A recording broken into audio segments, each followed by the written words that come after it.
There's a lot to talk about today too. Some stuff to Hold cover. on, wait. Why am I looking at Frank Gore Jr. on the screen right now? Oh God, that's a cool cat thing, man. Cool cat, you like Frank Gore Jr.? I only added him over there because I think that's one of the people Moan talked to. So Okay. yeah, I just want to add something to the thumbnail. I mean, so yeah, welcome to the show, y'all. Let's start it off. Fly, Eagles, fly, on the road to victory. Fly, Eagles, fly, score a touchdown, 1, 2, 3. Hit 'em low, hit 'em high, and watch our Eagles fly. Fly, Eagles, fly, on the road to victory. E-A-G-L-E-S, Eagles!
What's up, everybody? Welcome to Broad Street. Welcome to episode 138, the NFL Draft Preview edition of the Birds of Broad Street with your boy Cool Cat Connor, with your boy King DV. What up, King? What up? What up? What up? What up? Back like we never left. Back like we never left, man. Another week, more news. Let's get it. Yep. And Smitty Eagle in the building. What up, Smitty? Chilling, man. Just out here relaxing, man. You know what it is. Yep, we're going to react to what Howie Roseman said because I got it up right now. But please don't forget to hit that subscribe button, hit that notification bell, like, subscribe, comment to the Birds of Ball Street channel. All of our channels. We got the Check Down on Saturday. We got Inside the Nest. When y'all got that show? Wednesday? Yeah, you know. Wednesday, Yes, 7 we got Inside the Nest Wednesday. The Aftermath on Sunday. B.O.B.S comes back Monday. Subscribe to all the channels and salute to everybody that's rocking with us. So, yeah, Howie Roseman spoke to the media, and I got some of his comments courtesy of Dave Sparrow on Eagles, and he said, and Howie talked about a lot of stuff. So allow me to read this. Zoom back in, you zoomed out too far, man. You made it blurry, brother. Yeah. Huh? You zoomed in. Oh. So you were zoomed in just right, then you zoomed back out. Now it's all right. My bad. Now I can see it too now. Never mind. Go ahead. Go ahead. You good. All right, go back. Go back. My bad, y'all. Yeah. My bad. Let me just zoom in a little bit more. I just had to zoom in. Yeah. There we go. Yep. Howie Roseman had a lot to say. So he said there's a long ways to go for sure. So how has the action for the Eagles match up to the blueprint? He says it's a good start and we've been able to adjust and see what's going on the market and not to be so narrow-minded to not be able to adjust based on that, Roseman said. The NFL draft is always the lifeblood of our team, and that's where we're going to find the majority of our players. We're not done yet. We've always looking and working and trying to improve our roster. We have a lot to work ahead of us, and we're looking forward to prepare for a big NFL draft weekend. So, Keen, as you read this part, what's your reaction first up? I mean, I think all the moves has been self-explanatory. You know, you already know where his mindset is. Just being an Eagles fan and just knowing how he works year in and year out. And I know majority of this year he's basically more with the court, not just Nick Sirianni, but the coordinators themselves to the point where they like, oh, we need this guy, we need this type of guy. So you see certain moves that's being made, getting younger, so they can certain guys can come in and learn the Vic Fangio scheme, or some people that was comfortable with Vic Fangio scheme. You have guys that's coming in and Vic Fangio seems like they're going to prevail. As far as the other side, you got the Saquon Barkley and everything, but we all know that the draft is like the icing on the cake. It's fun having all these players getting signed at free agency, but the icing on the cake is the NFL draft, man. It could be, a trade in the for a player, it could be trading for a pick, and then also getting a player that we were looking at on our draft boards. It could be anything, man. So it's going to be exciting when it comes to the NFL draft weekend. So I'm ready for all of it. Yep, Smitty.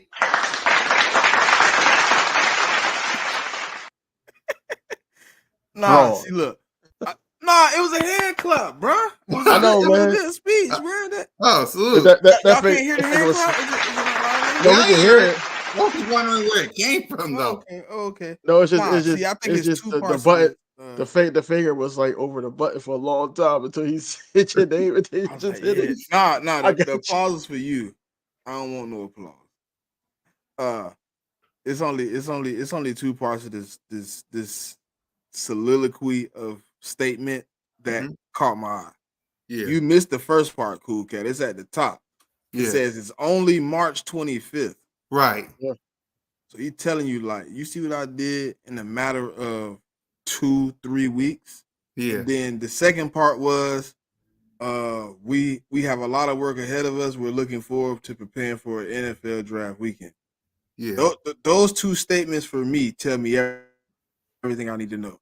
He's still calling people, he's still on the phone, and he's looking to do whatever it takes to make this weekend pivotal. So moving around and staying still is not pertinent for Howie Roseman right now. I think he is on the phone trying to move up. I think he's trying to call about positions that he may need. Cornerback, safety, whatever y'all think the need is. Cornerback is where I think he might be calling for right now.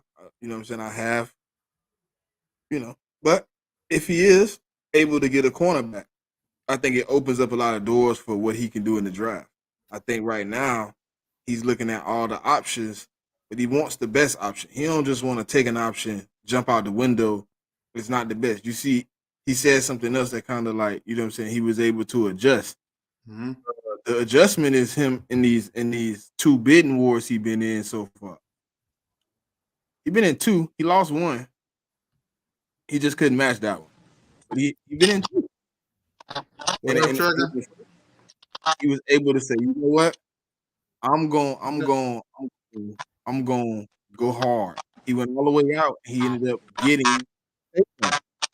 Turned around and he was in a bidding war for his McKinney, but we just couldn't match. You know, so with that situation being like that, I think I was making a good adjustment. He was able to bring back some of the so I think that it's only March 25th was a big statement for me. Yeah, what up, Trigger? You show it to her. Not What's much. good, brother? Just reading what Howie Roseman had said to the media. So I know you popped in. So what's your thoughts on what Howie Roseman has to say? Well, y'all just keep talking because I didn't even hear what he had to say. I'm reading It's it as I go. yeah. He Uh, really just said like basically like you know what I'm saying he was in free agency. It's early still. He's been able to do some things he hasn't done before, and he's been able to basically read the market and pay accordingly and get players of talent. You know what I'm saying? That we needed. I feel like I already spoke on how I felt about the offseason and how Harvey Roseman. I feel like he did a great job this year. A great job. I feel like when Howie Roseman's back is against the wall, he does his best work. Now when he don't got no pressure, we coming off. I mean, great playoff run, Super Bowl run, something like that. Howie Roseman tend to do dumb stuff, but when his seat on fire, that boy he go to work, and he know how to work that cat like no other. Like I never seen from a general manager. So this offseason, he got us everything we needed so far for the most part. I mean, we still got the draft coming up. You still have, I mean, the beginning of the season, still trades that could happen.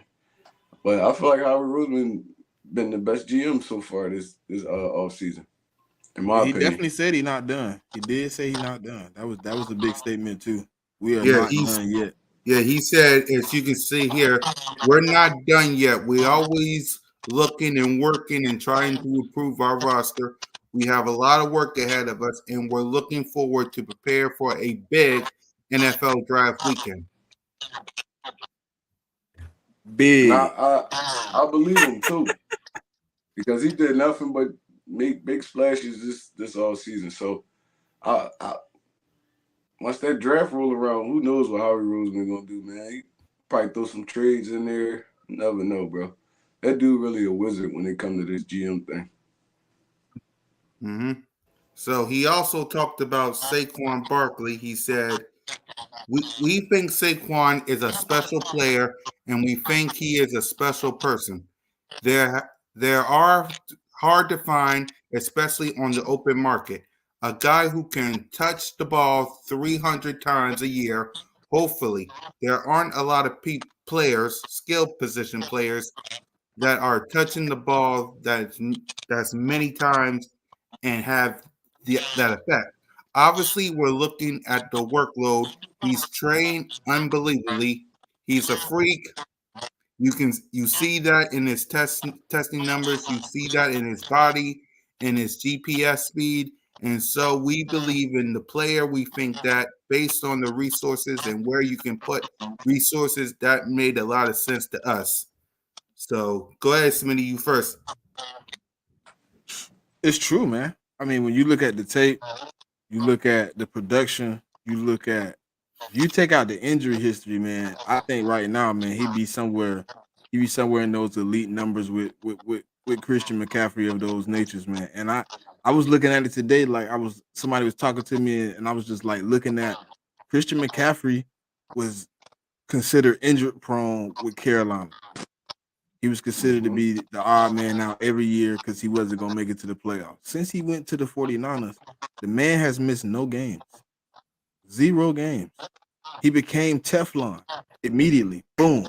But guess what happened? They put a better O line. They put more pieces around him. He not touching the ball 300 times a year. He touching the ball somewhere like 225, but they're effective touches. They're in open space. He not getting killed every play. Same position we finna put Saquon in. Great O line, pieces around him. So guess what? He gonna be in a lot of one-on-one situations with a linebacker, one-on-one with a safety. He gonna be hitting open holes where you can drive Mack trucks through. Like it's gonna be situations like that. So I think you know what I'm saying. It's a great move to make, man. When you Howie Roseman, especially when you get him to play the first year for only $4 million. Like when you get a man to come in of that caliber and say, "All right, look, I know you're trying to build a team to get back to the chip. I'll take the hit the first year to see what we can put together, and then maybe we could talk about a restructure if we get close." Type deal. Because that's how if you look at the contract, that's really how it broke down. He can get a restructure in the second year of this contract. So he put it in there for a reason because the move Howie made was to win a chip. So you get a player like Saquon Barkley on the open market, which don't happen much. Most teams would have did whatever they could to keep him in the house, but for whatever reason, he ended up out there. I'm happy he made the move, man. I can't argue with it. King? This back-to-back franchise tags from the Giants, I believe. Um, he actually wants to be here. If you look at the contract that we gave him, he didn't really care about getting his money up front. He wanted to come somewhere where he's has the opportunity to win ball games and possibly go far in the playoffs. Everything that Howie said hit it right on the nose, man. We always talk about the pass blocking, the route running. He's getting better with catching out the backfield. On top of that, the running game. He's able to break tackles. Well, he was like third in tackles broken beyond the line of scrimmage. So that's what I'm saying. That you have somebody at this caliber. I just want to pinpoint another thing that he said that's not up here. Howie Roseman, I'm talking about. He basically said that everybody had to stop the narrative about the whole not paying running backs thing, because he did pay LaShawn McCoy, and he also was here when we paid Brian Westbrook. So we have to stop with that narrative. It's just that we haven't come across no skilled players, and then also if and the money has to move a certain way, especially you have skilled players being paid. Um, on the O line, the D line, the edge. If we were paying quarterbacks, if we're paying receivers, it has to move around. So that's what I'm saying. That with the Saquon Barkley thing, it was just like you know knocking it out the park for me, because you got somebody that can't only just help out the offense, but also help out your star player in Jalen Hurts as well. So this is knock out the park. Hey, Go ahead, Smitty. it was something. It was something funny. What dang DV says, and I was finna. But he has. Never mind. Go ahead. Never mind. Go ahead, Trey. Go ahead, Trey. All right, so I know we give like the offense, like Nick Sirianni and all them, like a bad rep. But if you look at the backs from the last 2 years, they all had their best seasons under Nick Sirianni. DeAndre Swift went over 1,000 yards. He's like over, I think like 1,300 all-purpose yards. Miles Sanders went over a stack, had over like 15 all-purpose yards. So Saquon Barkley is like, I feel like he's more dynamic than both of those backs, than Miles Sanders and DeAndre Swift, like respectfully. And everything that Howie Roseman said that makes this guy different. And I watched Saquon since high school, before he even got to Penn State. The dude, he a special back, man. I don't know how much he really got on him left on them knees. I mean, due to all the carries he had in high school, college, over there with the Giants, but he's still an explosive back, a powerful back. And you can't really stack the box against this dude like in New York, because we have a dynamic quarterback. We have hella weapons on the outside. So I think he's gonna come into this offense and fit in perfectly. Like y'all said, a Christian McCaffrey. The only reason I felt like he was injury prone or whatever they was talking about over there at the Giants, because they had nothing else around him. They had to get a dude like 25 carries a game. They had to even put points on the board. So, I mean, I feel like it's going to be a different dynamic in this offense. We're not going to have to use him too much. We probably still will, but we're not going to have to, because he's a home run hitter. Saquon Barkley could go 5-7 for 45 yards and then break a 50, 60 yarder. It's like, bro, he bring that kind of dynamic to your football team, and he could catch out the backfield. So, I mean, I feel like this is going to transition our offense into like something great. If we're not in the top 3 to top 5-ish in the offense, that means our coaches not doing their job, because we got hella talent on the field. We got a great offensive line. There's no reason we shouldn't be in that top 5 and 3. I feel like this was a great move, and it's going to kind of take our offense over the top. Mm-hmm. You remember what you thought of, Smitty? No, we can keep moving. Yeah. Before we get to Bryce. Yeah, I do remember. Yep. Howard Roseman was like, I was the GM when we signed Shady. I was in the front office when we signed Westbrook, and I signed and I signed Saquon. So I done signed 2 running backs. Y'all stop saying I was signed running backs. Hey, he gonna hit us with the I gave y'all a running back. Yep. Now, this question, before we get to Bryce Huff, this question right here, who will you pick for running back 3, Boston Scott or Tyron Davis Price? Whoever wants to answer first. I don't even know. I don't even know the second dude, to be honest. Like we needed. I feel like we got to go into the draft and get a running back Yeah, I too. would rather get a young one, but I'd rather get one out the draft because we know what Boston Scott gonna bring, man. I feel like he's a good third running back, but we need a legit second running back, like a dude that could come in, and you're not gonna give this Saquon Barkley production, but a dude is not that much fall off, and it's tons of them in college football right now. Tons of backs in college football right now. They could give you great second running back production, even just coming in out of college, because you still sitting behind a veteran. I mean, you still you got the fresh legs and everything. So, I mean, I feel like we need to go into the draft and get it back. I'm tired of seeing Kenny Gainwell and Boston Scott. We know what they bring. I want to see somebody else in here. Like, I mean, kind of we rejuvenate did this sign offense. dude. Okay, I do remember Nicky. My bad. My bad. I do remember now that you said something. Yeah, I do. Yeah, I remember he was like one of the first signings we got coming into like the off season. He wasn't a free agency signing. He was an off season signing. Like when you sign those early guys, right Mm-hmm. when the season end, he was one of those dudes. He's gonna be a practice squad dude Yeah. for the most part. He's gonna be a practice squad dude. Probably gonna make his path on special teams. I don't see him being in this offense and making no impact. To be honest. Mm-hmm. Go ahead, King. You was gonna say something?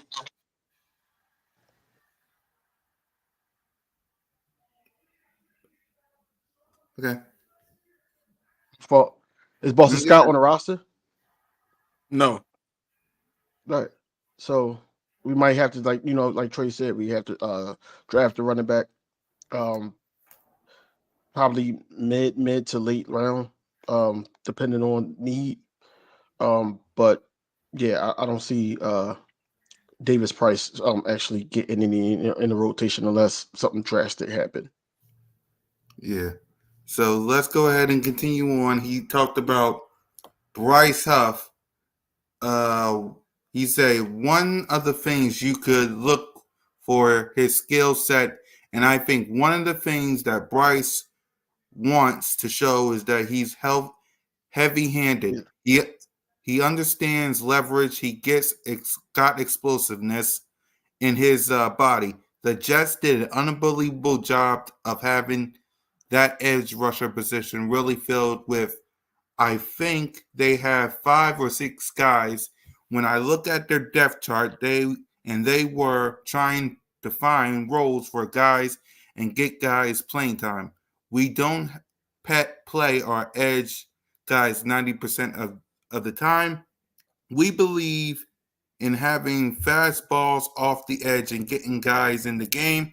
I think this percentage that he huff, this liability Right back. against the run, obviously we'll see about that, but we believe that he has the tools in his body to make a difference, and we're excited about him. So, King, you start us off about what he talked about with Bryce Huff. I mean, you already seen his excitement on trying to get him. Mm-hmm. Basically, we signed him for 51 million. Um, he's a decent back, honestly. A lot of people are skeptical because of the 1 year showing it wasn't consistent, from what we used to seeing from guys. Um, but I understand the signing. You get younger there, um, but he's not. I wouldn't say that he's more so of a Hassan Reddick replacement. It would be so that this is what how he wanted. He wanted to get younger there. Um, the key factor of all this is Josh Sweat restructuring because he didn't want to play for another team as of yet, and it's almost like a show me deal for him. That's the key. Whereas though he's still younger than Hassan Reddick, I believe. So Hassan Reddick is possibly the odd man out. but Bryce Huff does have some work to do. Just watching tape and everything like that. Of course, you're going to break up the run defense, stopping the run. They're basically optimistic about him being able to, stop the run in this new offense that he's going to be in. Um, just hopefully that he's willing to learn and just take heed to what's being taught, and then just playing that on the field. But overall, you already know that he got angles. You already know he got leverage on guys and everything like that. But the only the question that we have is the run stopping. Could he do that? Oh no, two. I'm sorry, it's two questions because we always speak about this. He didn't really have that many snaps, like it was said in this paragraph. So down the stretch, mid-season, going towards that playoff positioning, Tom, where is he going to be at? This is questions that we have, and only thing we could do is sit back and see that if he can answer it. Yeah. Yep. Go ahead, Smitty. Uh, so from what I mean, like I had already kind of said what he said. You know what I'm saying? Like I knew they had a deep roster at the edge. Like I already knew that. We talked about it before. Like I knew he was deep in the rotation. But I think he gonna come here and make a difference, man. I think he was waiting for an opportunity to get some playing time. I think he gonna get much more playing time here than he was with the Jets, and I'm hoping that what I'm saying he's ready. I think he's gonna be prepared. He's hungry. He's looking for an opportunity to really show he one of the top guys. So I seen his bag. If he working right now, like I think he is, I can only imagine what he gonna bring to this season, man. And getting signed to a team and kind of getting showed like when you see a dude like Josh Sweat willing to restructure because he don't want to lead the structure of the team, and you just sign here, that's a sign of like, hey man, we want to play with you, bro. We want to be here. He probably been welcome in the room, you know what I'm saying? And I'm gonna get the jersey. I gotta get the Huff jersey, man. I didn't get my Agent Zero Swift. I will get the Agent Zero this year of Huff. At least he'll be here 3 years, so I'll be able to wear the jersey. He won't be. You know what I'm saying? I was hoping they re-sign Swift. I was banking on it too. DV, I was like, they gonna re-sign Swift, and I'm gonna grab my jersey right when they re-sign him. And then that thing said Chicago. I said, And they talking about they don't sell for $20. I don't want that. He not an Eagle. I don't want that. It's sad. It's like, all right, Yes. bro, out of here, discount, all that. Yep. Go ahead, Trey. All right, so it's a perception in the NFL. If you didn't see a guy do something, that mean they can't do it. That's any position. Offensive lineman. Oh, he's a good run blocker. He's not a good pass blocker. Maybe he wasn't put in a lot of opportunities where he was pass blocking. Um, so with the Huff thing, they had a nice little rotation over there, and I could see how they was deploying them. They kept their big DNs on the field on rundowns, and Huff was like the home run hitter. But just because we didn't see him do it don't mean he can't. I mean, they obviously signed him for a reason. They're not gonna just bring the dude here, pay him all his money, and he can't stop the run. I don't see Howie Roseman doing nothing like that. So it's really just a wait and see at this point.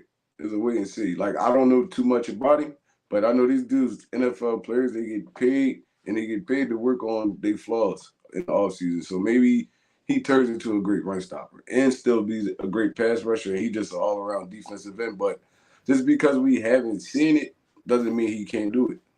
That's how I feel about it. Before we go to the next part of this, Trey, what's your thoughts on the Hassan Reddick situation?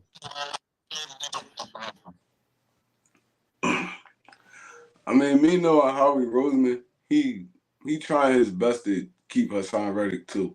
So I don't know how them talks going on. I don't know what the situation really is like behind closed doors. But if Howie Roseman wanted Hassan Reddick gone, he thought they couldn't work something out. He would have been gone by now because He been anybody gone. would take Hassan Reddick on their football team.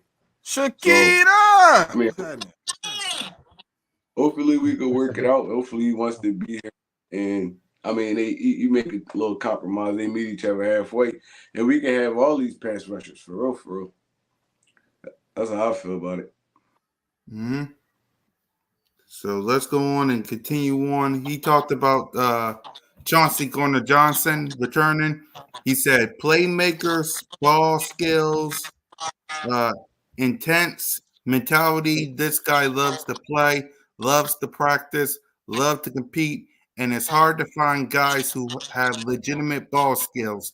His swagger, which was important for us to bring to the team, and something we really wanted to add.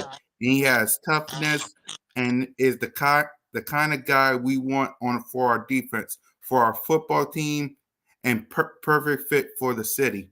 So He Trey, also you're hold on. He also had one more statement. He said they asked him why was it a reason to bring back CJ? He said we were looking to regain our swagger and our mentality, and obviously what happened at the end of the year didn't feel good. It wasn't acceptable of any of us, and so we wanted to get players who can kind of bring that and bring that and have that motivation and that mentality.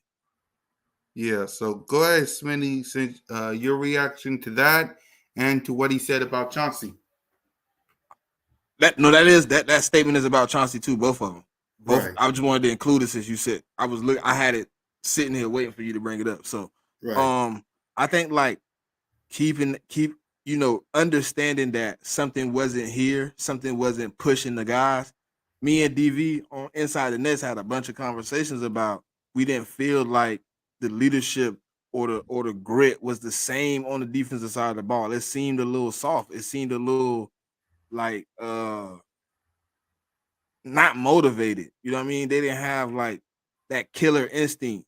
And it seems like they were missing that dog. So for him to say that, for him to admit it, see it for his own eyes, be able to tell the public that, hey man, I looked at the tape and I ain't feel like we had no grit. We ain't had no killer instinct. We ain't had no fight. We ain't have a puncher's chance. And then to go get the guy that you felt like brought the energy back, you felt like you made a mistake. So that's the type of stuff for me that shows you a good GM. He said, "Okay, I let CJ get away. Things didn't go right. We lost something. We lost a step. Let me go bring him back so we can fill the void that I felt like we were missing." And maybe that's what it is. I mean, maybe the grit that he has is what it is. And I think we're in a position where that's perfect for me. If that's what you felt, maybe he'll motivate maybe he'll motivate some of these other guys to step up, step in their role. Maybe read Blankenship a little better. Uh, I ain't gonna say that other dude because I don't believe he can look better, but maybe I guess since everybody believing Bradbury now, but No, we're gonna talk about it. We're gonna talk about it if Cool Cat got the notes up about it. But we're gonna talk about it. Yeah, go ahead, King. So CJ Gardner Johnson, you gotta think about last season. We was rotating that position. That position we were rotating a lot. A lot. We weren't able to hit on any of those guys. I know Kevin Byard, he got the short end of the stick. He came in at the end of the season, or middle to the end, I should say. Um, but none of them have that intensity and that ferociousness and bring that Philadelphia swag like a CJ Gardner Johnson type. Everybody's looking for that. That's why we was comparing Eli Ricks, um his aggressiveness and the way he played to a CJ Gardner Johnson because that's how he plays. um we just gotta be thankful that we were able to get him and how he was able to fix the mistake. Last time we lost with that guy was in the Super Bowl two years ago, and it seemed like he was the only one out there on defense that had the type of heart. We seen the hit that he put on the running back. Just for example, um, we could sit up there and say that he didn't really play that many games last couple seasons and things like that, but when he's on the field, man, he shows up. I felt like that, when he has someone to play for and he knows the organization and the fan base wants him, I think he's going to put on for the city. And I'm happy that we do have him back. Of course, he wasn't my first choice. But I feel like that. They made the right decision to bring him back, so other guys in the secondary could actually feed off of him. And then also, when they're down and out, and they're letting guys, hit double moves or anything like that, you have that guy like Gardner Johnson that could be on the sideline like, yo, we ain't out of it yet. Yo, let's make some plays. And he leading by example, and he's a huge voice in the locker room. So I am happy we got a guy like that back.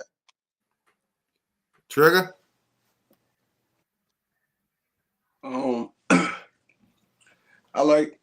I mean, I like bringing it. I like the bringing him back thing. There's only two things that concern me, and y'all kind of already touched on it. Well, I touched on one of them. The injury history. Um, whew, the injury history is a big concern to me.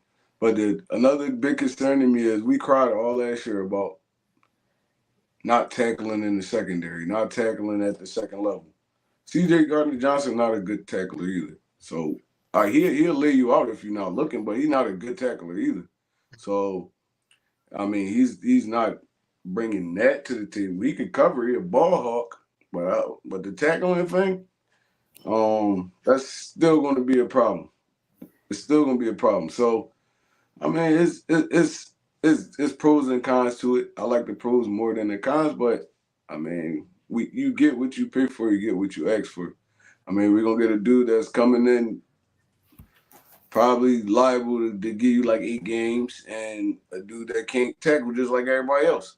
So I mean, you just pick your poison, I guess. I like it though. At least they're trying. At least the Eagles trying. But I mean, I don't know. I ain't really too sold on it. Yeah. So let's go on and continue on. He talked about Devin. Talked about Devin White. When you talk about Devin, we had an opportunity to watch him for a long time coming out at LSU. Just like we didn't have our best year in 2023, obviously, he would admit that he didn't have his best year either. Sometimes you get in a situation where you kind of get close to free agency and you're trying to make plays. And I think this is a guy who is a captain, who has been a tremendous player, and he's kind of fit what we're looking for. A guy who is incredibly motivated. Understand that there are guys in this free agency class who 2 years ago didn't have good years and came back 2 years later and got huge contracts. In the term of Vic Fangio's defensive coordinator, he's looking for speed. He's looking for explosiveness, which Devin clearly has. He's looking for guys who are versatile, who can play in space, who can play in coverage, who can get after the quarterback, and obviously fill in the run game as well. In terms of Vic and the fit with White, I think it's a good fit. It's a great opportunity for us and a great opportunity for Devin. So, King, your thoughts? When we signed Devin White, um, it was more so that I understand we wanted to get younger. Like I said, I just had an issue with how it ended for him with the Buccaneers. Everybody is always due for a second chance. I Mm-hmm. feel like that, it's a low risk, high reward type situation that we're in. You got a guy that was in the Super Bowl. You have a guy that was the leader of the defense and play calling and things like that. Um, so I'm not mad at it. I'm not mad at it at all. I just got to see how every day fits. We got guys that we know could play football, but we just got to know how it fits. And then you got to also, like I say all the time, with guys like a Devin White, guys like a Patrick Queen, people that linebackers that was wanted by the Eagles fan base. You got to pair them up with somebody that could complement them, because if not, then it's going to look like he's just a workhorse, and then the second person is just going to be out there on the island, and that's not what I want for the defense. But Devin White is a good pickup. I think, like I said, he deserves a second chance, and I think that he's going to get it. I think he's going to get it here. He could be one of the guys at the end of the season or even middle of the season to say, hey, Howie, we need to extend this guy ASAP, lock it up before he gets on the market, and then get that linebacker money. So yeah, I'm good with the pick, but he just got to show me on the field. Yep. Smitty? I'm 50-50. Uh, I think he has, if he has his mind and his ability and everything ready to work, and he's focused and he's locked in. I think he's a good player. He plays top tier linebacker. But what I seen at the end of last year with the Buccaneers was a guy that was unmotivated, that wasn't bought in, that wasn't wanting to play football. So with that being said, I wanna see him do something better this season. Um, and I'm gonna give him an opportunity, a fair chance, because he put on that midnight green. So that I ain't gonna say too much about it, but I am ready to see if he can have a bounce back season. Yes. Trey? I think this is a perfect fit. I think it's a perfect fit because um we do have N'Kobe Dean coming back.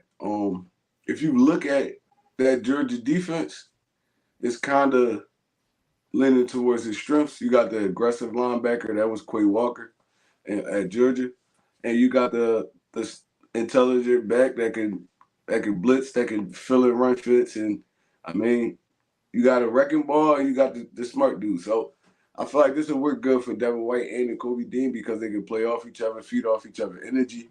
And he can help walk them through. I mean, the ups and downs of an NFL season because we haven't seen Dean yet for a whole season. So I feel like this would be great if they both could stay healthy. I feel like this is a great linebacker pair. Yeah. Next up, he talked about, but before we get to that, let me get to what King referred to when it came to James Bradbury. I think obvious to everyone, including James Bradbury, that JB didn't have the year that he was expecting, and that we were expecting. I think obviously he understands that, and he is driven to show that he is the player that he was in 2022. So go ahead, King.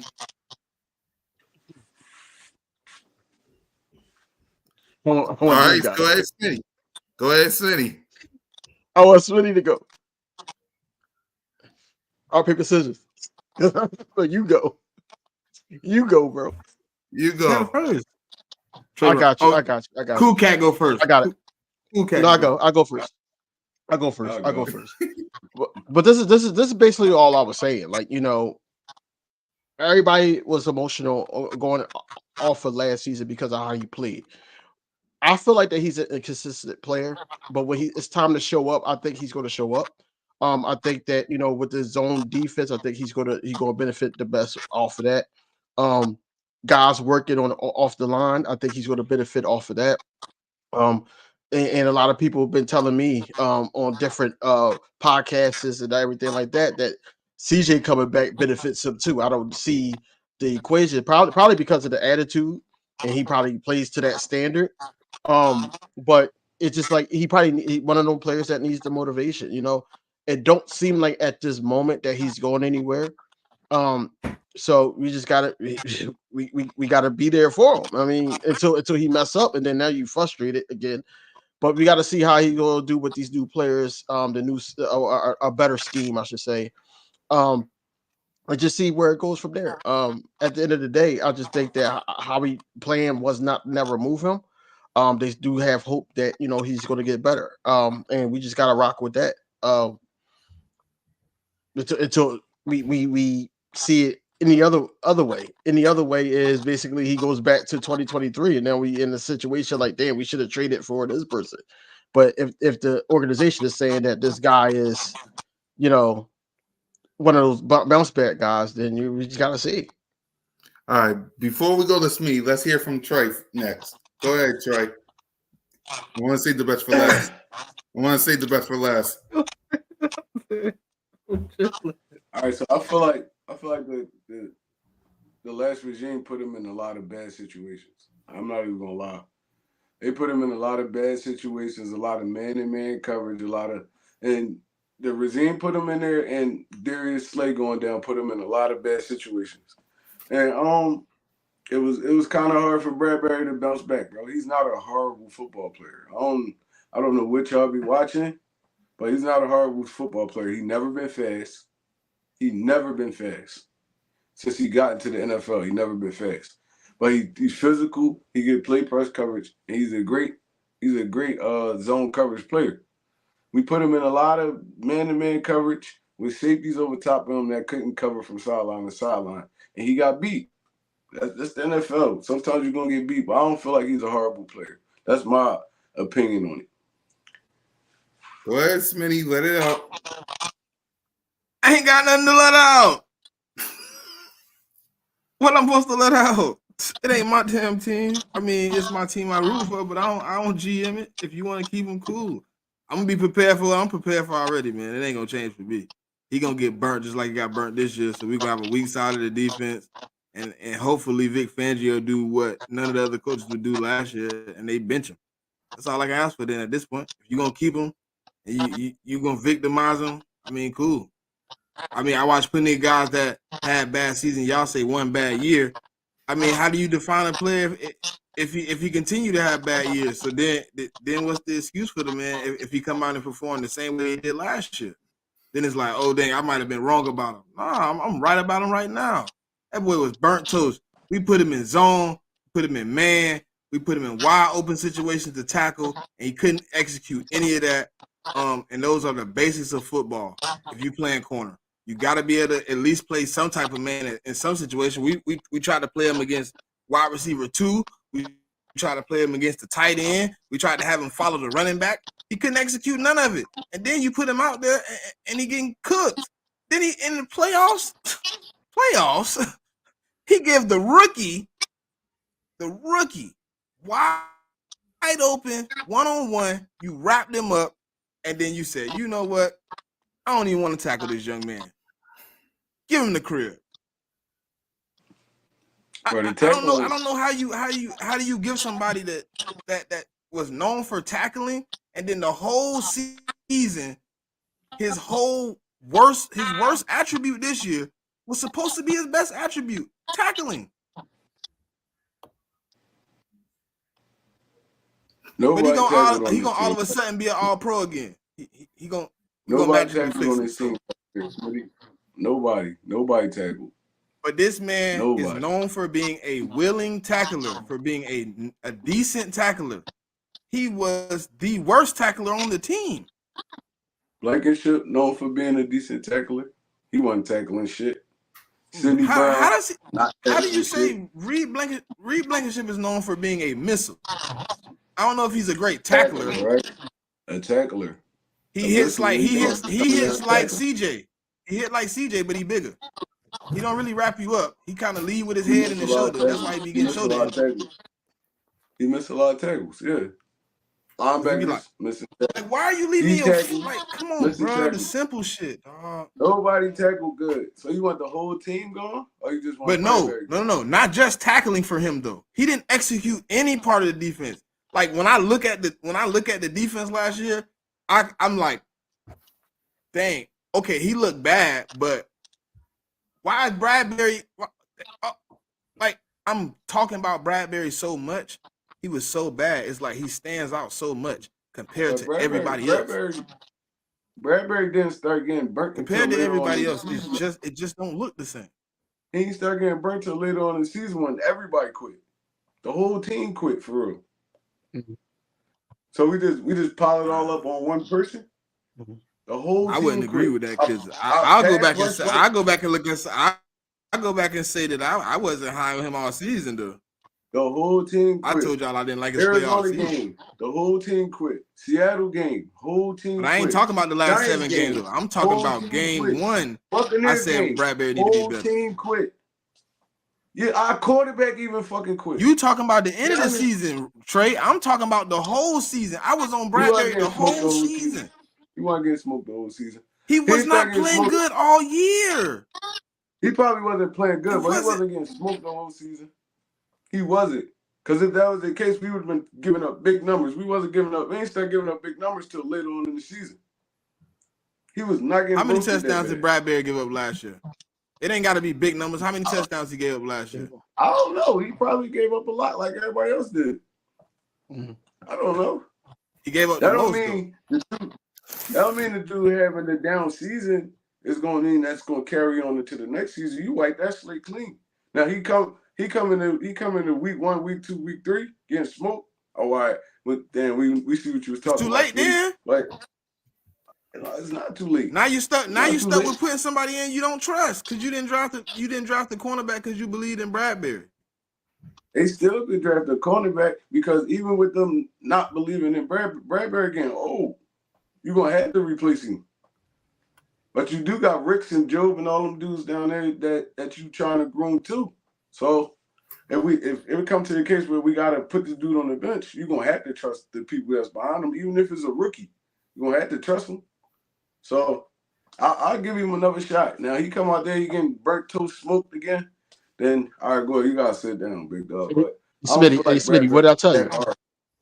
What I tell you? I said what's gonna make this up for him is the horrible defense was playing down the stretch, and this is what everybody's looking at.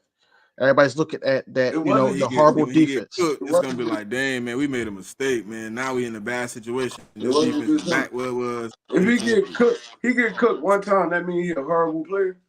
It's Every gonna be multiple NFL times. That player, man every gonna get cooked NFL all corner, season. especially corner, got cooked. The Rod Rivers was one of the best corners. He used to be getting smoked by Randy Moss and them. Like, bro, it's When? just sometimes people just better than you. No, That's all. he Like, did get smoked by Randy It Moss. wasn't a. It was one game is different than a whole season of getting cooked up. it wasn't one game. He got cooked by a couple of Man, dudes. 30, 50, I'll go from week one, and I'll cook you a tape of him getting dripped all over the field multiple Bradbury. times. Yes, I'm pretty sure Bradbury alone. He started the season in the slot, right? He started the season in the slot. I think And he did. what happened? They had to move him because the man was cooking him in the first game. No, they had to move him because they made the bad decision to put him on there because we all said it. He was too damn slow to keep up with even a tight end. He was slow. I don't even remember Buddy's name from the Patriots. He was getting off. I'm like, what? Let's see. He's before we get to the next. Oh no, I don't Just some feel real like he has questions, horrible, man. bro. I don't think he has horrible. Nobody just fall off like that in one season. He better than Steven. There's a whole lot of other factors. I see And what like you happened. said, Did Gardner somebody Johnson. retire at halftime? That's what Bradbury need to do. He need to follow his No, footsteps. Just retire at no, halftime. bro. Right Yo, now. That hey, was Halftime that through was the off Vontae. season, just be bro. like, I'm That was done. I Vontae can't do this Hey, no bro. more. I can't keep Hey, up with bro. these He young not that guys. bad, bro. I'm a bum. Let me Bro, go sit down on the bro, couch and bro. watch He not that TV. bad, He bro. need He to not that go, bad, bro. bro. I'm through He that. not that You bad, bro. really hate this guy. You just gotta Bruh, say it. like, You bruh. like, bro. I'm He not not getting that bad though. y'all listen. There's 3 people on the panel, right? Above me, right? All 3 of y'all can give him a second chance for me, but I'm not giving him nothing. Cause the tape don't lie, bro. The tape Bro, we don't had lie. no Even when you option. was in zone and they check down in front of you and the dude go boop boop back inside, Bradbury is One cooked, thing, bro. okay. So And he listen, just left hear me out. standing there like, Cool. That means So your if safety play. if he's on That the team, also means your safety play gotta be better, bro. That also means your if he's on safety the play gotta squad, be better. if he's on the squad this year in the beginning of the season, and he takes that he gets a pick 6 or he gets a crucial pick, you cannot have no emotion behind it. You why can't. would I why would I believe he's gonna get a pick anything? Yo, this bull crazy. Pick 6? Yeah, he No, go I'm just saying. yeah, Even a he gonna crucial get pick. 6, all right. He gonna get 6. He gonna give 6. He gonna give He up got a crucial 6. pick though. But look though, Hey, and when the he ain't first get a play, crucial pick. listen, when he give up that 6, I'm just sit, when we's doing the live stream, I'm just be sitting here like this. But he ain't get a crucial pick in that Buffalo game. He ain't get a crucial pick in that Minnesota game this year. He got a crucial pick, right? In both of them games. He's not as horrible as we trying to portray him I'm as. not saying that. It's crazy.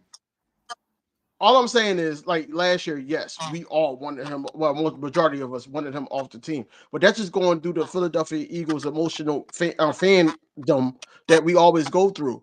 But at the end of the day, you got to look at everything like we do, and he's a very inconsistent player that could possibly bounce back. Now, I don't know if he is, but Harry Roseman, Vic Fangio, and the DB coach, probably Christian Parker, he probably believe in this guy. So we'll have no choice but to sit up there and side like, okay, well, we'll see, man. We'll root for him because he's still bleed green at the end of the day right now. But let's just see. He ain't no scapegoat. We got something else to talk about because I just I don't ain't feel gonna like just. I ain't want to dog the I man just out, bro. don't feel like he Please, is Yeah. hard. the man is dog I water, just and I'm don't feel like standing he by as it. horrible feel as like we trying to portray him. I don't feel like he as horrible as we trying to portray him right now. I ain't even gonna All lie right, to you. I mean, you can honestly I'll have take the opinion, Bradbury but I over a lot mean, of corners. All right. I'll take Bradbury over a lot of corners in and I'll take a lot of them over Bradbury though. I'll take more over Bradbury than I'll take Bradbury over. Okay. Yeah, Let's go. that's just you being an Eagles fan for real. That's not really talking football, bro. I ain't even gonna lie to you. That's How? just you I'm being looking an at the Eagles fan. tape, bro. I'm looking at the tape. I'm looking at all the All analytics right. with Okay. him, bro. He was one of the Before worst corners So, last year, bro. He was one of the worst corners in the league. He was under 32. He was one of the worst corners graded in the league last year, bro, with over 200 snaps. What am I that's supposed to graded though. look at? That's graded though. Bro, that don't mean nothing when Everybody you that in a put out tape about the Eagles, man, said Bradbury was the worst player on there, and I'm looking at the tape it don't myself, matter and who I'm put going back out and looking tape at all about him, bro. You 22. gotta He's out of position. He's not tackling. He's not executing in zone, and he's supposed to be a zone corner. What do you do when you're a zone corner and you can't even do your own job? our safety play was horrible last year. This is what you're not understanding. You gotta understand football So has getting beat factors too. underneath is It's the not safety just Brad. problem? It's not just Bradbury covering When a did the wide safety receiver play one on underneath one. in zone? Huh? He You know getting how beat many elements of underneath, zone it over is? top, everywhere. Unless we playing invert where the safety is dropping in as a linebacker, he has the inside third, bro. He is getting beat inside on slants and everything in the zone, bro. He getting killed. The Bro, man if you is not playing what deep y'all zone, think how he you is. He going had one good season. Think if you about this. playing deep Y'all if are you talking playing about deep one zone, bad season, and he only had one good one. if you playing deep zone, bro, how is you covering the slant? Tell me that. How? If you Bro, playing deep thirds, how is you covering the slant, Smitty? he wasn't always playing deep third. Even when he played under, he was getting beat Okay, inside. so now that's what I'm talking about. You gotta have a safety over the top if you playing zone, right? If he Why? playing right there in that cover two position right there, and Okay. that little slot right there, you gotta have a safety over the top. If your safety not getting over there, But if there's how is you nobody gonna play there, that? who do you cover? If nobody's there, you follow him inside until you pass him off to the linebacker, right or wrong. But how do you know nobody there though? The play ain't There's even nobody play out there. yet. Smitty. The man is going inside. Now he played it. You go listen. If you have the outside, right? You follow. If a man is dead in front of you, you follow him in. You pass him off. You execute back outside. You don't cover grass, bro. I don't know what cornerback covers grass, but I'm gonna follow the man. I'm gonna follow him about 5 steps in, and then I'm back outside because nobody's getting outside that fast. If it's a tight end or a running back, he got to come from backfield or off the line, and I'm gonna see him, pick him up, go back outside with him. But you still covering grass in zone. Everybody's covering grass, bro. Until a man pass you, Okay, and everybody if there's a is. man in front of me in a zone, I'm lying dead up, eye to eye. He goes inside for a slant. I'm following him until I pass him off. Why is he Everybody getting a leaving the free quarterback release? eyes Why is is he zone. going free inside? He getting it before he Everybody getting is the ball leaving the between quarterback's eyes in Bradbury and the zone. linebacker. Now, Why is Bradbury not following him though? why would you follow him if you in zone? You got this shit area right here. Why would you follow him? You first of all, you watching the quarterback. Nobody's looking at no one wide receiver or nothing unless they cross. You looking at the quarterback. Now, man to man, yes, you follow that dude in there. That's your man. But if I got this area, this is my area. I could come up, I could press him, jam him, anything. But once he get out this area, now I'm right here. This is my area. That's how zone works. You're watching the quarterback's eyes. Half of the time, you don't even see those wide receivers unless they in front of your face. And that's what I'm Like, talking brother, about. that's In what your I'm saying. face. Like, if we're Hit gonna you with break the football boop. down, He we're go gonna break it inside. down. I'm at least a couple steps, bro. I'm not just gonna let the man get free inside. You He can't catch the ball follow between him. me and the This your zone linebacker right there. and You go right up cannot the follow him, seam and Smitty. get 25. That's crazy, man. That's crazy. In zone That's crazy. coverage, you put your hands on him and pass him off. All right, that's what you do. You put your hands on. He going into the slant. He coming into the linebackers. That's not my area no more. I got to drop back into my area because if What's that the first slant part you not said? there, Put your he's hands going on him, right right? over here to where this boy Hands on him, area right? at. Yeah, Hands you got to on put him, your right? hands So on him. he That's only if you pressing though. You can't touch nobody at the 5 yards. That's only if you pressing. If we not pressed, I'm not worried about this receiver unless he come over here. I don't got nothing to do with that. Right. Come on, bro. Like it's different elements to football that we gotta break down if we're gonna say this man that horrible, bro. Like he's not that horrible. He got put in bad positions. Half of the time, The whole time. Bradbury was playing. That's crazy. I'm not saying the whole time. Sometimes he just got smoked. Yeah. We put him No, in the man, he got didn't get cooked. smart. Right. He got put in bad positions. He a great corner, man. Top 10. I didn't say he was great. I'm just saying he's not as horrible as we trying to portray him as. Bro, nobody played good defense as last year. Nobody. Our safeties was out of position damn near half of the time. Our linebackers can't cover, but we're gonna cook Bradbury like he was the only one that looked bad. That's crazy. Just cook Bradbury, but Bradbury's I cook Avonte Maddox the same way I'm cooking Bradbury. Nobody said nothing to me about that though. You can't cook Avonte Maddox did what he was supposed to do when he was on the field. He just was never on the field. And when I said something about him not being on the field, it was no problem. But when I say something about Bradbury having bad play, it's a problem because he did have bad play. You just said he had bad play, and that's exactly what I said. But I said he had the worst play out of everybody on the defense. That's two different things, though, bro. If Maddox not on the field, he can't play. Bradbury was on the field. He had some horrible plays, had some good plays, and I feel like they put him in a bad position a couple times. Like even on that last play at Seattle, everybody was screaming and yelling at Bradbury, but Cindy Brown ain't get the depth he was supposed to get to the sideline. He could have undercut that pass too. That wasn't just Bradbury. That's the reason why you seen Bradbury looking. Because I looked at that play so many times, and I think that's one of the real reasons why he was looking back. Top. He was supposed to be over the top. Bradbury played the short route. It was third, and he played the first down stick. What's his name? Metcalf ran past him. Cindy Brown's supposed to be there to pick that play up. That's not Bradbury's fault. Like, come on, bro. We gonna talk football. I love this shit. I'll do this shit all day. He wasn't bad, bro. I let it go, bro. Y'all, hey man, it's cool. He wasn't bad. He played great football last year. Yep. Let's get to linebacker. Saying like it wasn't just Bradbury. I never said he played great. I feel like he played bad too, but a lot of other people played bad too. What about our pass rush? Our pass rush wasn't getting home at all last year. Come on, bro. Our pass rush was not getting home at all. I ain't gonna talk about stuff I already talked about. And I still said Bradbury was the worst player. I'm gonna talk about it because if we gonna talk football, we got to talk every factor. We can't just sit there and say Bradbury. I done spoke on all those factors and still said Bradbury was the worst. All right, that's your personal opinion, then, bro. That's cool. We gonna move on. Linebacker Oren Burks. Howie says he's been a special team captain, and he also had an opportunity to play in the Super Bowl and probably had the best game of his career under the bright lights when he had to come in when they had an injury. Tremendous character as well. So go ahead, King. I mean, a lot of people will talk about the game in the Super Bowl when he had to come in for Greenlaw. He was going against probably one of the best, if not the best, tight end possibly in the NFL history, in Travis Kelce, and he was getting smoked. I gotta see this guy play a full season. I didn't really get to see him play any of this season, so don't really know too much about him. I just know that if he's one of those guys that's going to be a depth piece, so be it. Hopefully we don't rotate the linebackers like we did last season, but who knows? He probably will. But I'm just ready to see what the kid got, man. Everybody deserves a chance. So I'm all for it. If they like it, I love it.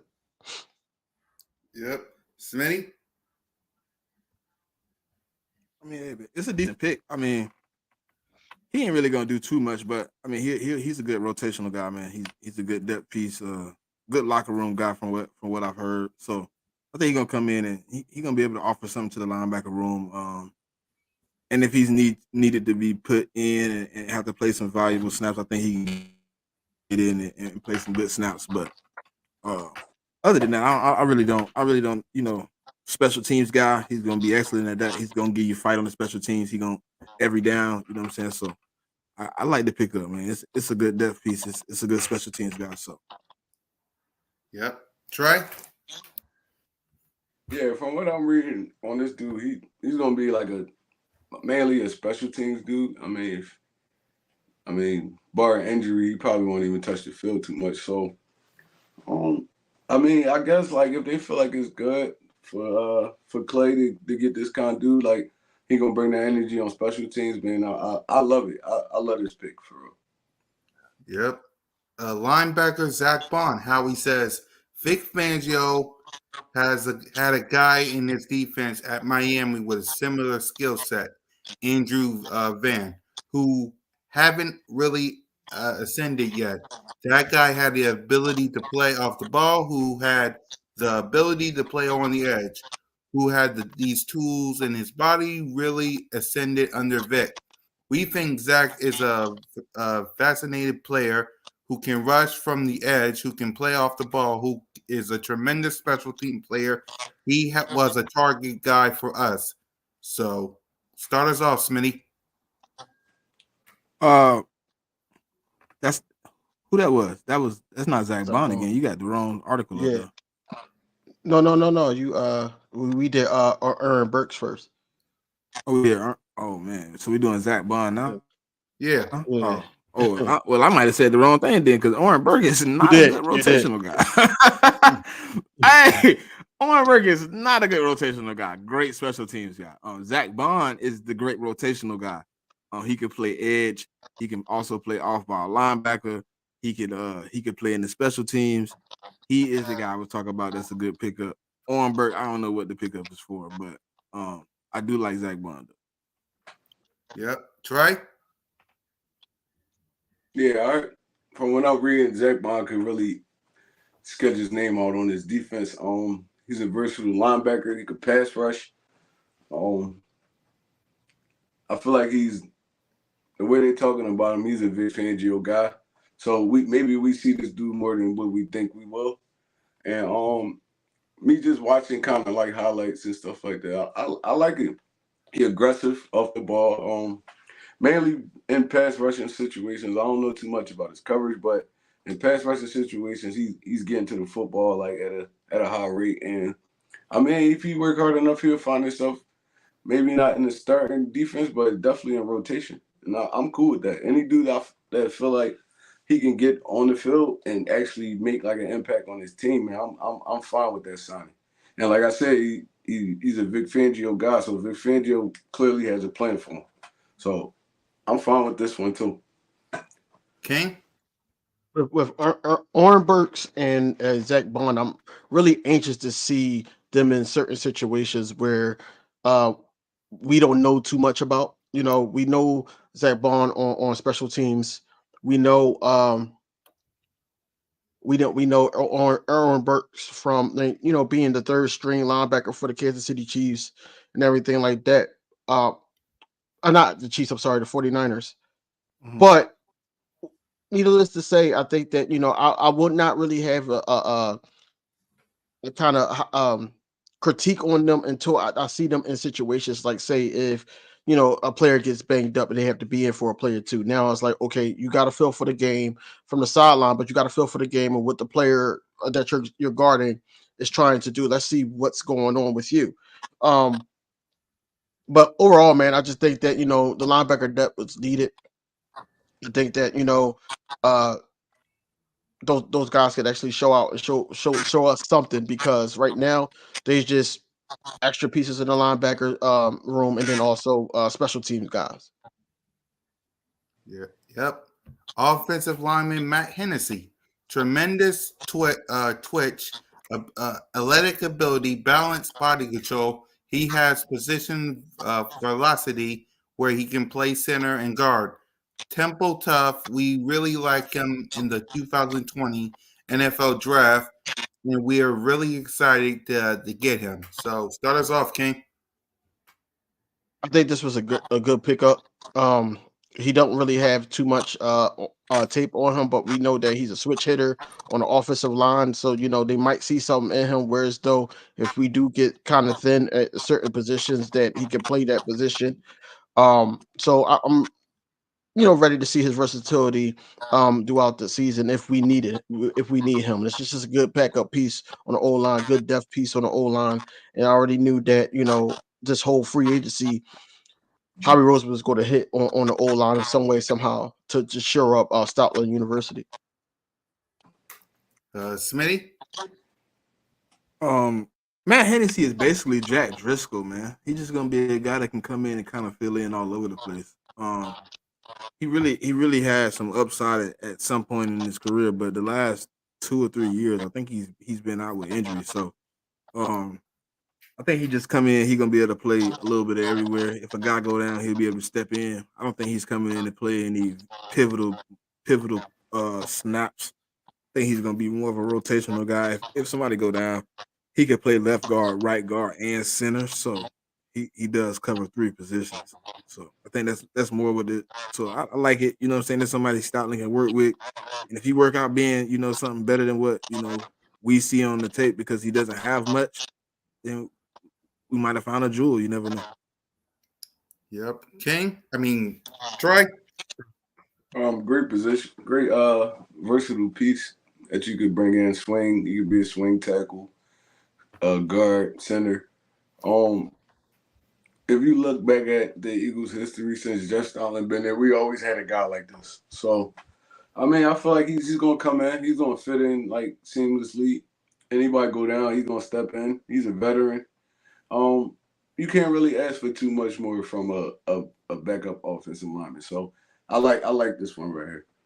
Yep. Howie Roseman on wide receiver Devontae Parker. Obviously, we had the game in 2019 where it was like the Devontae Parker show. He had 7 receiving for 159 yards, 2 touchdowns, and a 37-31 Miami win over the Eagles on December 1st. He he's a different guy than we had in our receiving core. Outside receiver, tremendous ball skills, still can get in and out of his breaks. A guy who was actually pursuing coming to Philly and he wanted to play with us. And of course, Jalen freaking Hurts. And we looked at where we were, kind of having to rebuild after our first two guys, AJ Brown and Devontae Smith. Our receiver core a little bit, it was really good opportunity for us. So Trey, your thoughts on how we talking about Devontae Parker? All right, so with Devontae Parker, he's a couple years out of his prime, but I still feel like he could give you good football. He can block, he run blocks. He's a big dude. You don't get too much separation, but I mean he's a great contested pass catcher. And he could be a goal line, I mean a red zone threat. Now you got him, Dallas Goddard, you got AJ, you got three goal line threats.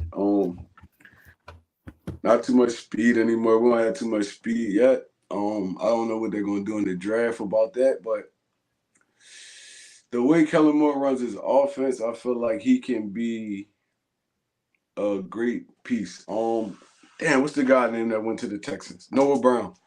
He reminds me of he could be a Noah Brown in this type of offense where he's not gonna play too many snaps. He's not gonna play a whole lot of snaps, but the dude singled up on a linebacker or a safety, he still could beat him. Like I said, he's a great contested catcher. So I feel like this is a good piece. He could come and be the third, fourth wide receiver, and he did fit in seamlessly. He's a veteran, man. He knows how to play the game. Smitty? I mean, my only problem with the Devontae Parker signing is like, I think he was like last in separation the last like 4 years. So I mean, I'm hoping that Kellen Moore can scheme him open more than whoever that had him the last 4 years. I think his hands is still elite. I still think he got the ability to get a little bit of yak here and there. He's a good signing, man. I think he's more of the probably the Zach Pascal role. He's gonna come in. He gonna get a few snaps, get a few opportunities. It ain't gonna be much. It's gonna be enough, but um, I like the Devontae Parker sign. I think we won him a few years. I think that was kind of part of the Sugar Bowl for how he was like, one of my guys that I wanted back in the days out there. Let me just grab him up, see what he still got left in the tank. If he got something in the tank, it's a good sign. And if he don't, uh, he the fourth or fifth guy on the roster. It ain't really gonna, you know what I'm saying? It ain't really gonna hit too hard. He ain't he not he. It's not like we brought him in to be wide receiver two. Not even probably not even wide receiver three. He's probably 4 or 5 on the depth chart. If we draft the guy, he's definitely probably 4 or 5. King? I'm just what I'm hoping with Devontae Hey, Parker in Daquan, that situation. chill. Um, feel like this, right?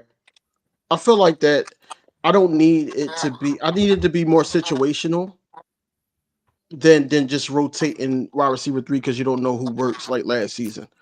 I don't want that anymore. As far as Devontae Parker, I do agree with Smitty that he did have a separation issue. I don't like the fact the first line 2019 it was a Devontae Parker show, because he's not that receiver anymore. You got to know what he can do now or what's his strengths and what we could utilize off of, right? He still got great hands. Good route running. I feel like that he's going to be one of those guys that we can throw in there and he'll know where to be at. I think that out of this whole paragraph, the number one thing that sticks out to me is that he wants to play with Jalen Hurts. And if you play with a guy that you want to go all out for, I think you're going to get the best out of him when he's on the field. So I just want to see what he does in certain situations, and I'm anxious to see what Kellen Moore does in the situational play calling. Hmm. Wide receiver Paris Campbell, the vertical speed he's obviously he got that coming off a down year in New York, 2 years ago in Indianapolis. I think he has 60 catches for 661 yards, 63 for 23 for 623. Paris speed is real. He's a physical player. He's done some returns as well. Get a chance to come in and compete. We also signed some practice squad receivers as future contracts, and I think our personal staff, in conjunction with our football staff, did a great job adding those guys, and we're excited about them. So, go ahead, King. So I do agree with Nikki that this draft is going to be great for wide receiver three. There's some guys out there that we can actually look into.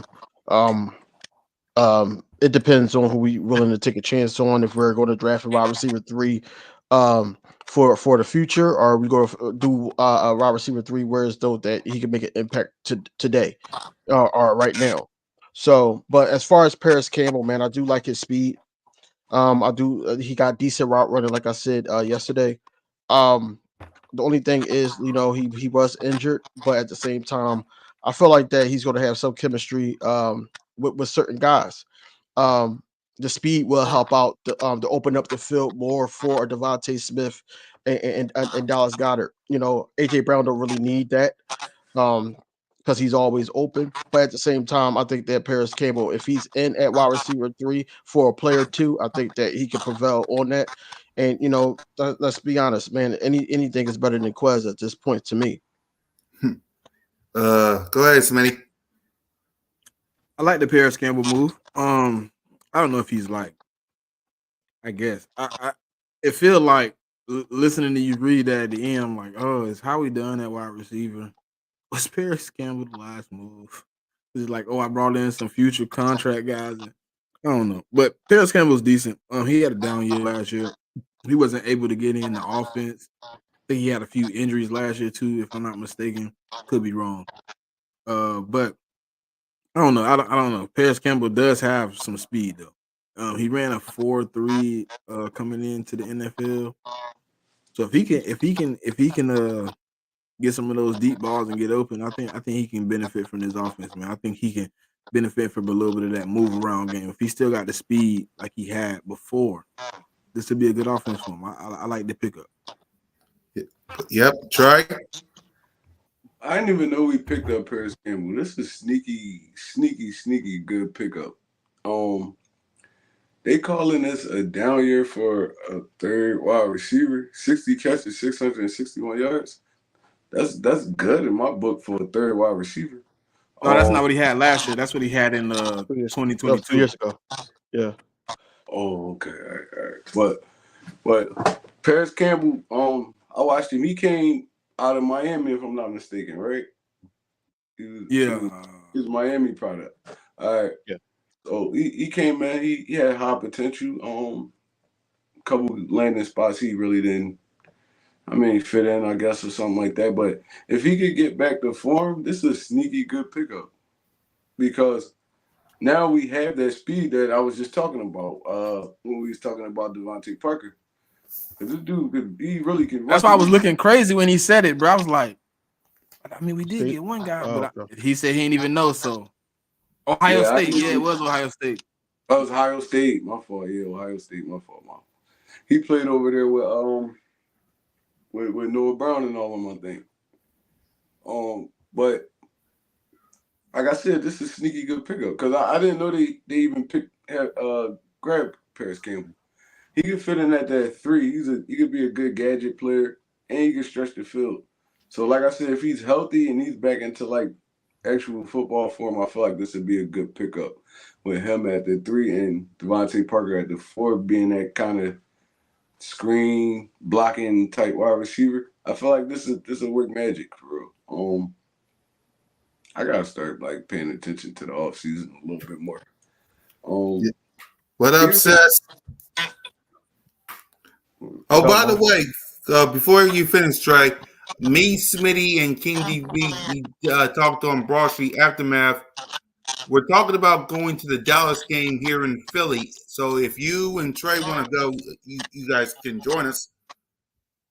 I go to the Dallas game in Philly every year, so I'll be there.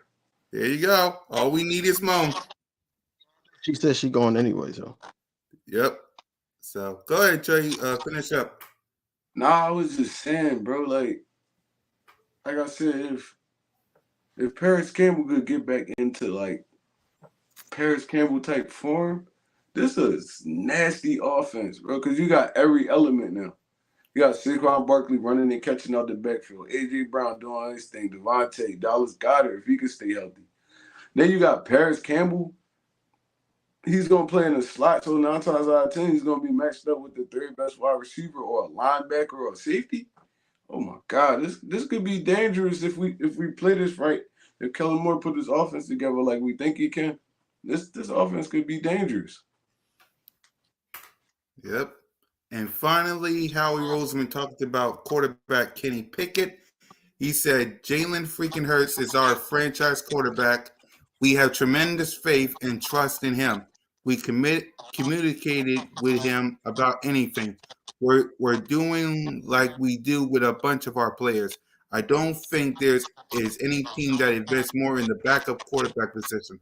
As Jeffrey Lurie likes to say, the second quarterback, we have tremendous hope as well for Tanner McKinney. I think Tanner has phenomenal preseason in 2023. He's a very talented guy. Kenny is a talented guy that obviously, like all quarterbacks, we do work on. You never know when you will need have the opportunity to get those guys to build depth on our roster. So go ahead, King. I mean, a lot of people has the mindset that Kenny Pickett, was trash. Just like myself, I'm included in that. I thought that, but I look back at some of the tape, some of the things, wasn't all him. Some of the things that he did was like frustration throws. Um, he's gonna be QB2. God forbid nothing happens to QB1 and Jalen Hurts.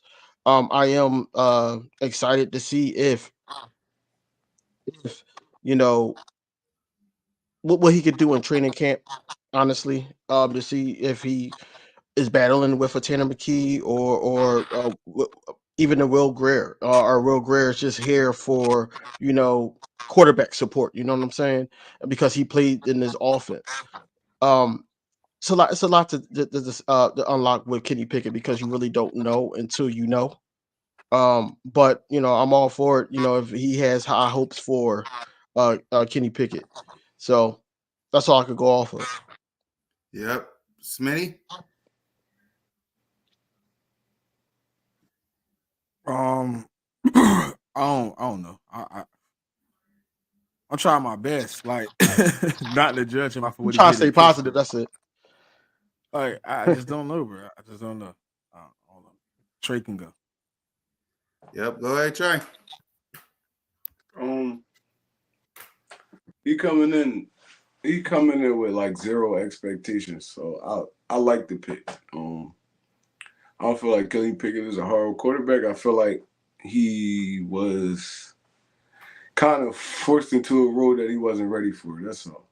Even me coming out of college, I said, okay, this dude is good. He got a few flaws, and you've seen him in college, but stepping into that Pittsburgh role, trying to follow at the Ben Roethlisberger, nothing was going to be good. Nobody was going to waste a lot of time on you. You had to be Big Ben rookie season from day one, or they not going to appreciate no quarterback over there. So, um, I felt like he was dealt a bad hand. Now you get a chance to sit over here, take a little breather, watch the game from the sideline, um, and I mean improve. Dude really was a highly sought out quarterback coming out of college. So I don't feel like all the scouts, all the media, all that was wrong about this dude. I feel like he can be a good quarterback. It's just now he gets to take a breather. Now he has to step in and play some quarterback for us. He could put some good film on the board, and hopefully he a young guy. Hopefully he'd be a starter again someday in the NFL. But hopefully we don't never got to see him either. Hopefully Jalen stays healthy all season, and we never had to see Kenny Pickett touch the field. So I mean, I don't feel like it was a bad pickup. Man, that's all I really got to say about it. Mm-hmm. And finally, because we talked about this on Broad Street Aftermath, Trey, your top 5 draft needs when it comes to the NFL draft. Your top 5. Top 5 draft needs. Number Mm-hmm. one to me is corner. We going corner number one. Feel like we need a big physical corner that can, I mean, with some speed on him, and he fit that. That really fits this Vic Fangio defense. Number two, linebacker. We definitely need to add to the linebacker depth. Um, Three, we could go offensive line because we did lose Jason Kelsey, and that kind of shakes up the offensive line. Now you got to move. What's the dude name? Can't remember his name right now. The center. Cam Jurgen? Yeah, What's the Jurgens. center name? Jurgens. Jurgens. Yeah. Now you got to move Jurgens in the center. Got to fill that guard spot. Um, Bar injury, we gonna need probably another left tackle to sit behind uh Malata, right to sit behind Lane. So I wouldn't mind going offensive line at three. Um, we can add to that defensive line rotation. I know it's a little deep right now, but we still can add another defensive lineman. That's four. And five, I'm going to go running back because we definitely need another running back behind Saquon Barkley. So that's my top five right there. There, there you go. And with that, let's go ahead and wrap up and give our final thoughts. So start us off, King. I mean, look, man. Week in and week out, we here. We're gonna be talking about Eagles the draft. We're gonna be talking about player news, players that's gonna come here, players that we like to see. Um, you know who we think is going to make the roster, anything like that. So you want to subscribe to all channels. You want to subscribe definitely to the Birds of Broad Street channel. Everybody got shows going on. We got the Broad Street Aftermath. We got the uh, Birds of Broad Street. Also Inside the Nest with Smitty. I go live every Friday myself. And then right now it's call-ins on Friday. and Smitty has the check down. So we got shows going on, and then I also do starting back up to do my recording videos. So as always, it's always fly equals fly, man. Thanks to all the supporters that we have, and then go birds. Yep. Smitty? Nah, man, it's been love watching the off season. Uh, it's good to see your team looking to improve and get better. So I'm just waiting for things to roll out. But yeah, Saturday, noon, on my channel, 4133 the podcast. We're doing a 10 team mock draft part 3. So we're gonna have 10 new teams, 10 new players. I think it's like 3 guys coming back that y'all seen before. So y'all want to pop out, man, and support the Eagles and tell me who to draft. I'm probably gonna move up in the draft. I'm probably gonna do something crazy. Y'all know how I do it, but yeah, Saturday noon, pop out. Appreciate y'all. Go birds, fly Eagles, fly. Yep. Trigger? Um, it's always exciting when I'm up here with my brothers, man. We probably fight, argue, all that, but at the end of the day, it's all love. Different opinions do count. Everybody's opinions count. And look, bro, this gonna happen all the way up until January. Super Bowl or not, bro. We do this every week, every Monday. I gotta get back into my content, man. I've been a little busy, but I mean, I'm gonna get back at it. And look, bro, like I said, it's all off season. Everything I hype right now. We never know how it's gonna play out. What's gonna happen? Who's gonna be here by the time the season start? None of that. So it's all like expectations right now, and I mean, You I'm family learning. too, I sis. can't wait You to the family draft. too, sis. Don't forget, you family too. Yeah, Mom, my fault, Mom. These are my brothers and my sister, Mom. I apologize, but like I said, it's all family, it's all love, bro. Like we had fun with this, man, and fly Eagles fly, bro. Your boy One Yep. Tree Rock, my dad. Yep. Guys, this is a family on here, as you can clearly see, because I'm not going to forget my sis. It's a family here on Broad Street, man, and it's only because of you guys. So please hit that subscribe button, hit that notification bell, like, subscribe, comment to all of our channels. You just heard we'll all be at the Dallas game here in Philly, the whole crew. But it'll only work if y'all help us out and hit that subscribe button, hit that notification bell, like, subscribe, comment to all of our channels. So we will see y'all next week. We'll see y'all Sunday. Ramon, King DV, Trigger, Smitty, and your boy. Fly Eagles Fly, Go Birds, lights out.